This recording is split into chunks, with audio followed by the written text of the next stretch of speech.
Hello everyone, my name is Neeraj Kumar Tiwari.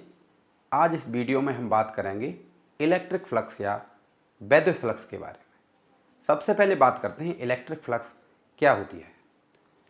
तो जब भी हम किसी ऑब्जेक्ट को इलेक्ट्रिक फील्ड में रखते हैं तब जितना इलेक्ट्रिक फील्ड उस ऑब्जेक्ट से पास होता है उसे हम जिस मैथमेटिकल टर्म से एक्सप्रेस करते हैं उस टर्म को हम इलेक्ट्रिक फ्लक्स कहते हैं।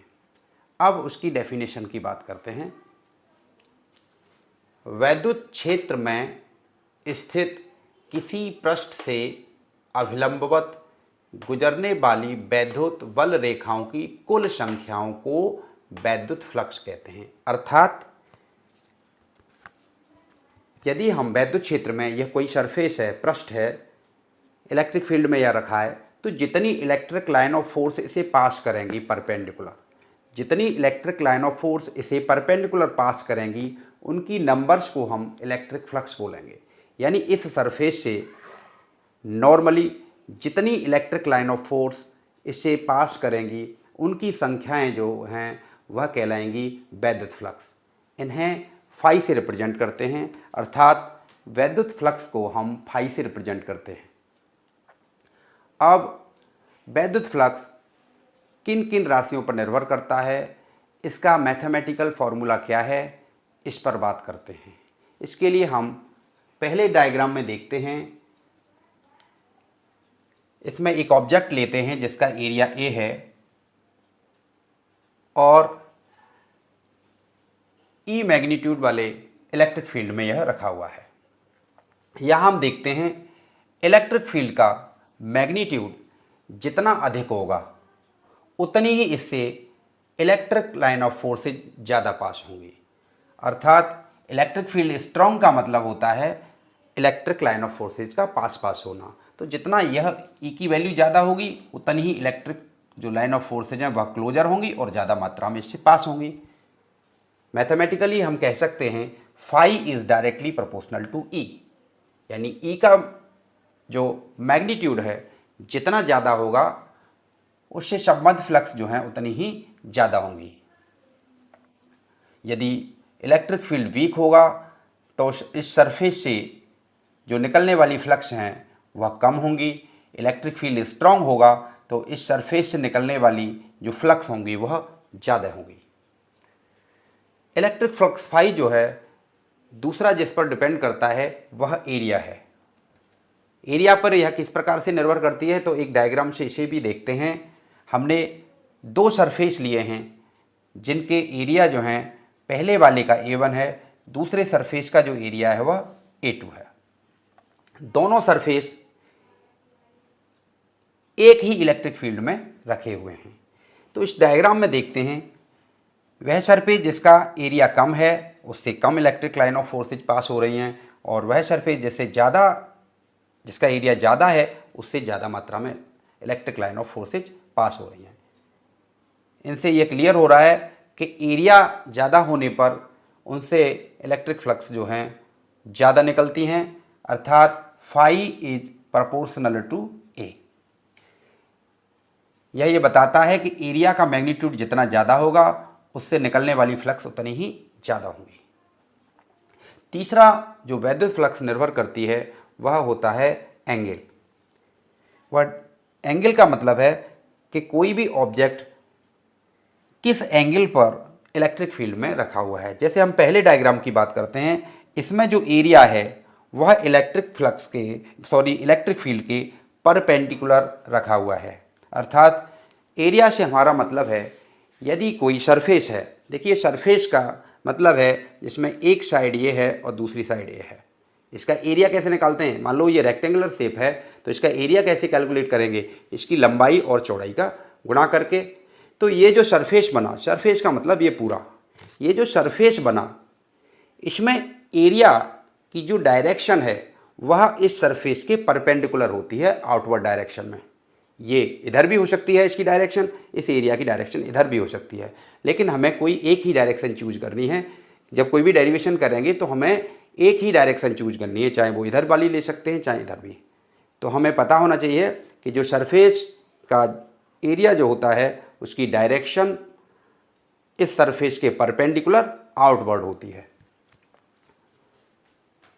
यदि यह एरिया इस फील्ड के परपेंडिकुलर है इलेक्ट्रिक फील्ड में, अर्थात जो एंगल है इलेक्ट्रिक फील्ड और एरिया वेक्टर के बीच का 0 है, तो इससे जो निकलने वाली फ्लक्स हैं वह सबसे अधिक मात्रा में होंगी। अर्थात जब थीटा की वैल्यू 0 होगी तब मैक्सिमम फ्लक्स निकलेगा इस सरफेस एरिया से। दूसरा डायग्राम से देखते हैं, यदि हमने सरफेस को या एरिया को इलेक्ट्रिक फील्ड के अलोंग रखा हुआ है, अर्थात जो एरिया वेक्टर का डायरेक्शन है इस सरफेस के या इलेक्ट्रिक फील्ड के परपेंडिकुलर है, तब थीटा की वैल्यू कितनी होगी, यानी ई और ए के बीच का जो एंगल होगा वो 90 होगा। तब इससे निकलने वाली फ्लक्स न्यूनतम होंगी, अर्थात 0 होंगी। तो हम कह सकते हैं इस सरफेस से जो निकलने वाली फ्लक्स हैं वो थीटा पर डिपेंड करती हैं, और जो थीटा होता है उसको हम कॉस की फॉर्म में लिखते हैं, क्योंकि कॉस में ही ऐसा होता है कि जब थीटा 0 होता है तब कॉस की वैल्यू मैक्सिमम होती है, और जब थीटा 90 होता है तब कॉस की वैल्यू 0 होती है। तो हम कह सकते हैं phi is directly proportional to cos theta. अब हम 1, 2, 3 को कंबाइन करके लिख सकते हैं, phi is directly proportional to E A cos of theta. Phi is directly proportional to E A cos theta. अब जस्ट इस प्रोपोर्शनलिटी साइन को हटाने के लिए हमें एक कांस्टेंट लगाना होता है, उस कांस्टेंट की वैल्यू यहाँ पर 1 होती है, अर्थात phi equal to E A cos theta. इसे और सिंप्लीफाई करें तो फाई इक्वल टू हो गया ई डॉट ए वेक्टर, यानी E vector dot A vector, यानी फाई जो है वो इलेक्ट्रिक फील्ड और एरिया वेक्टर का डॉट प्रोडक्ट हो गया। वेयर थीटा यहाँ पर देख रहे थे हम, थीटा क्या था, थीटा जो था वह एंगल था ई और ए के बीच का, यानी कोई सरफेस था ये, और इसमें थीटा हमने क्या लिया था, इलेक्ट्रिक फील्ड और ए के बीच का एंगल। अब बात करते हैं किसी ऐसे ऑब्जेक्ट के बारे में जिसकी शेप जो है इरेगुलर है। ऐसे ऑब्जेक्ट से निकलने वाला टोटल इलेक्ट्रिक फ्लक्स कैसे कैलकुलेट किया जाता है, इस पर बात करते हैं। तो इस तरह के सरफेस को हम छोटे छोटे एरिया एलिमेंट्स में डिवाइड कर लेते हैं। इसके बाद इन एरिया एलिमेंट्स की डायरेक्शन को डिफाइन करते हैं। इन एरिया एलिमेंट्स की जो डायरेक्शन होती है वह इन प्लेन के इस सरफेस के परपेंडिकुलर आउटवर्ड डायरेक्शन में होती है। फिर इनका एंगल कैलकुलेट करते हैं इलेक्ट्रिक फील्ड और एरिया वेक्टर के बीच में। फिर हर एरिया एलिमेंट से निकलने वाला इलेक्ट्रिक फ्लक्स कैलकुलेट करते हैं। बाद में सभी एरिया एलिमेंट से निकलने वाला इलेक्ट्रिक फ्लक्स जो होगा उनके एडिशन से हम टोटल सरफेस से निकलने वाला इलेक्ट्रिक फ्लक्स कैलकुलेट कर लेते हैं।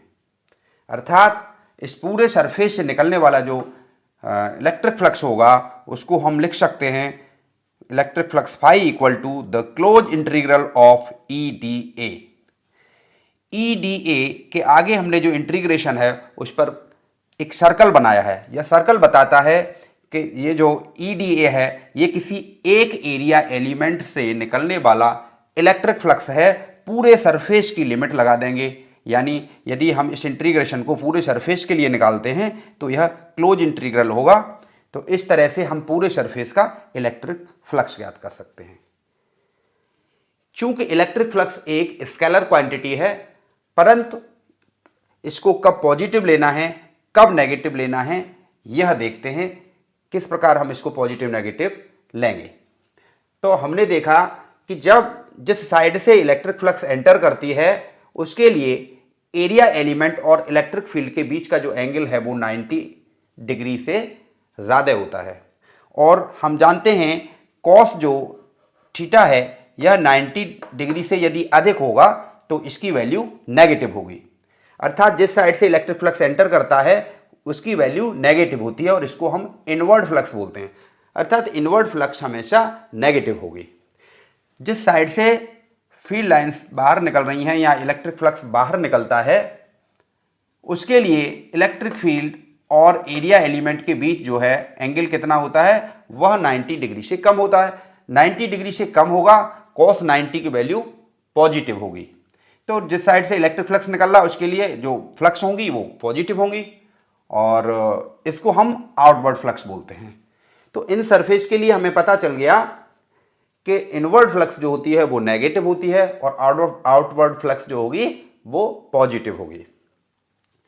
चूंकि एरिया एक स्केलर क्वांटिटी है, पर जब इसके एलिमेंट की बात करते हैं, किसी छोटे एलिमेंट्स की बात करते हैं एरिया एलिमेंट की, तो वह वेक्टर क्वांटिटी होती है, उसकी डायरेक्शन सदैव परपेंडिकुलर आउटवर्ड होती है। अब बात करते हैं इलेक्ट्रिक फ्लक्स का यूनिट क्या है। तो इलेक्ट्रिक फ्लक्स का यूनिट होगा न्यूटन मीटर स्क्वायर पर कूलम। इसको निकाल लेंगे इसके फॉर्मूले से। इलेक्ट्रिक फील्ड का यूनिट होता है एफ अपॉन क्यू नॉट, और फाइव इक्वल टू हो गया F upon Q not into A. Force का आपको पता है न्यूटन होता है, एरिया का मीटर स्क्वायर और चार्ज का कूलम। तो ये हो गया न्यूटन मीटर स्क्वायर पर कूलम। इसका विमीय सूत्र क्या होगा? विमीय सूत्र होगा फोर्स का करेंगे एम एल टी की पावर माइनस के टू, ए का हो गया एल स्क्वायर और कूलम मतलब I T, Q equal to I T होता है तो ये ए टी हो गया।